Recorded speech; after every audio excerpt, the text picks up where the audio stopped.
Hare Krishna, Jaya Jaya Shri Chaitanya, Jaya Nityananda, Jaya Advaita Chandra, Jaya Gaura Bhakta Vrinda, Jaya Jaya Shri Chaitanya, Jaya Nityananda, Jaya Advaita Chandra, Jaya Gaura Bhakta Vrinda, Jaya Jaya Shri Chaitanya, Jaya Nityananda, Jaya Advaita Chandra, Jaya Gaura Bhakta Vrinda.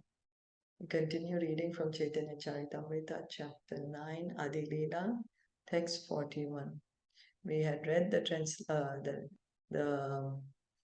verse yesterday. Bharata bhumite haila manushya janmaya janma sarthaka kare karapara upakar.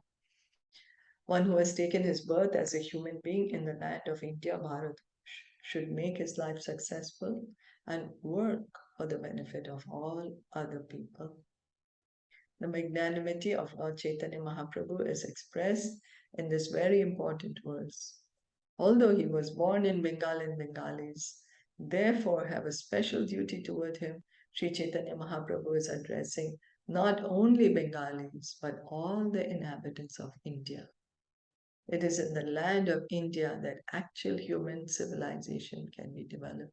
So Lord Chaitanya is giving this instruction to everyone who is born in India. He is saying, the one who has taken his birth as a human being in the land of India should make his life successful. How can we make our life successful? Work for the benefit of all other people.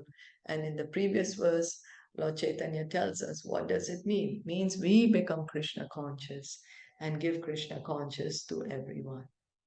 Human life is especially meant for God realization, as stated in the Vedanta Sutra, Athata Brahma Jigyasa.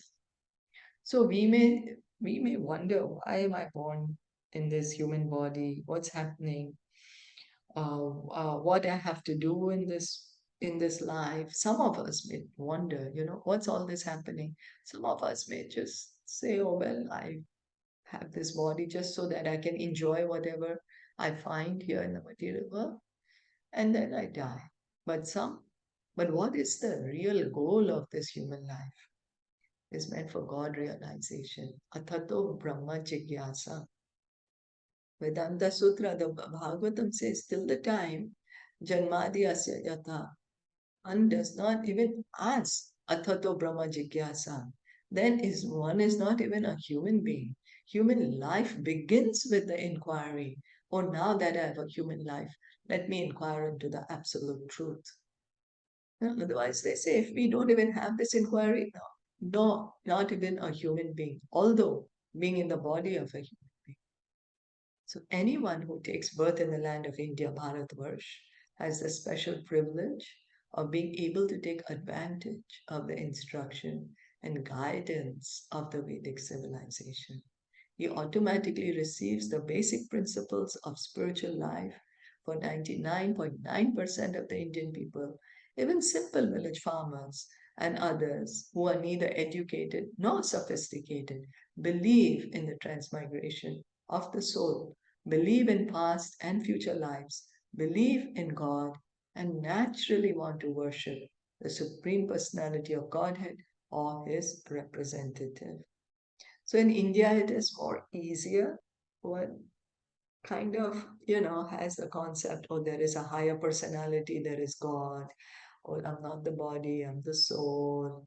And, so this, because there is some kind of piety, so it's easier for people to understand it.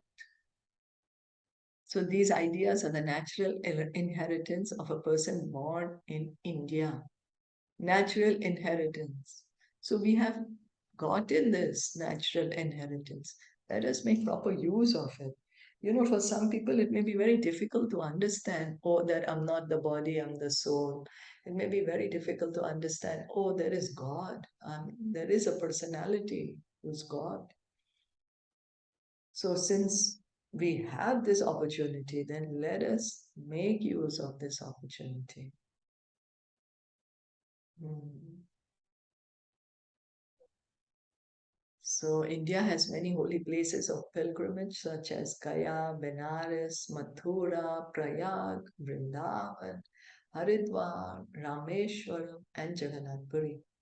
And still people go there by the hundreds and thousands. The present leaders of India are influencing the people not to believe in God, not to believe in a next life, and not to believe in a distinction between pious and impious life.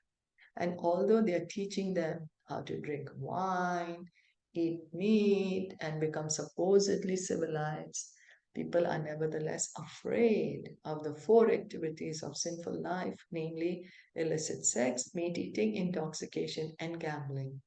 And whenever there is a religious festival, they gather together by the thousands. So, you know what? Actually, when Lord Chaitanya was here 500 years ago, in India, he didn't have to specify specifically no meat eating, no gambling, no illicit sex, and no intoxication. Majority of the people were already following these principles. Majority of the people already knew I have to follow these things. I cannot indulge in sinful life. Now, of course, as Kali Yuga is progressing, we are getting degraded. And so that's the reason Srila Prabhupada had to put, hey, uh, follow the four regulative principles as per the Vedic scriptures. We have actual experience of this whenever the Krishna consciousness movement holds a Sankirtana festival in a big city like Calcutta, Bombay, Madras, Ahmedabad, or Hyderabad. Thousands of people come to hear. Sometimes we speak in English, but even though most people do not understand English, they nevertheless come to hear us. And that is true, you know. We hear, oh, there is a holy man come, let's go and hear what he has to say.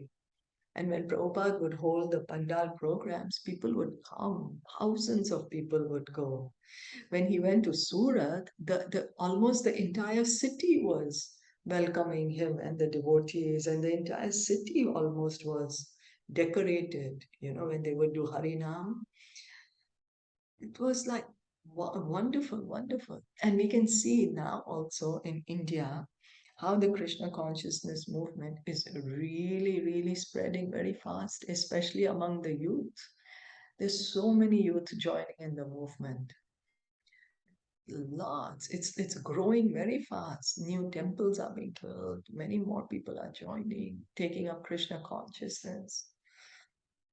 So even when imitation incarnations of God and speak, people gather in the thousands for everyone who is born in the land of India has a natural spiritual inclination and is taught the basic principles of spiritual life.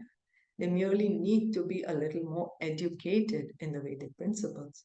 It's true, you know, some people may just be pretenders, but there is this desire. Oh, let us go and hear, let us go and hear what they have to say. So Prabhupada is saying we have this natural inclination. We just simply have to understand properly what actually is the spiritual life, what actually are the regulative principles, what are the Vedic principles. Therefore, Sri Chaitanya Mahaprabhu here says, Janma sarthaka kare karapara upakar. If an Indian is educated in the Vedic principles, he is able to perform the most beneficial welfare activity for the entire world. So, this is a special benediction of Lord Chaitanya to everyone who's born in India. And we should take it up. The empowerment is coming by Lord Chaitanya. We simply have to act on it. You know, we don't have the power to do anything. But by Lord Chaitanya's mercy, we just simply say Hare Krishna to whoever and to wherever we go, whoever we meet. At present, for want of Krishna consciousness or God consciousness, the entire world is in darkness. Having been covered by the four principles of sinful life, meat eating, illicit sex, gambling, and intoxication.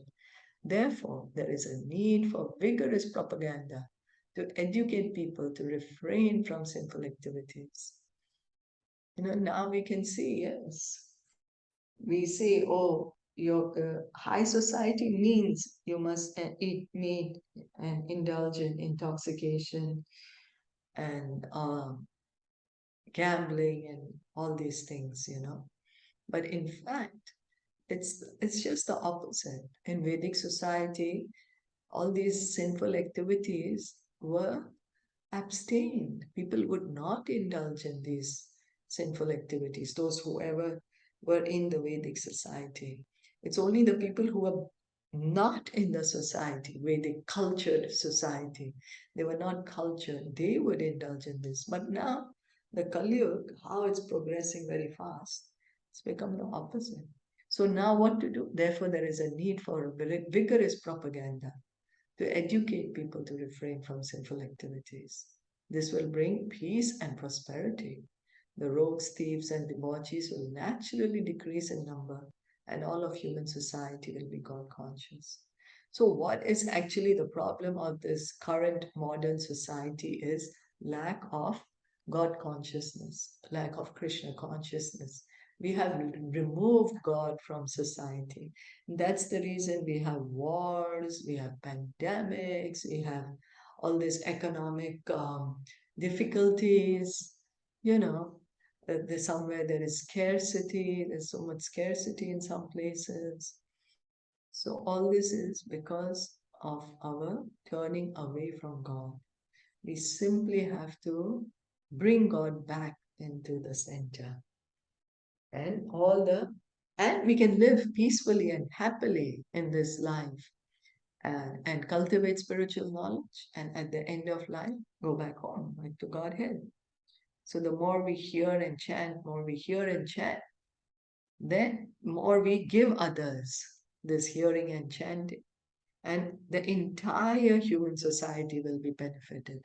This is the greatest benefit we can do to others. We each have that that natural inclination, oh, let me do good for another person. Let me good do to another living being. Maybe not even a person, maybe an animal.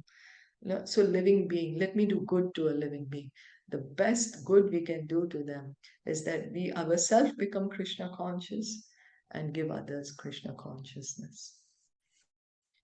So, any comments or questions? This pulpit is still a bit long, so we can finish it tomorrow. But if anyone had any question or any comment?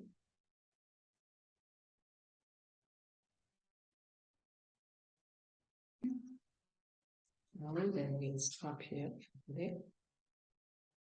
Chaitanya Caritamrita ki jai, Srila Prabhupada ki jai, Gaur Bhakta Vrinda ki jai. Hare Krishna.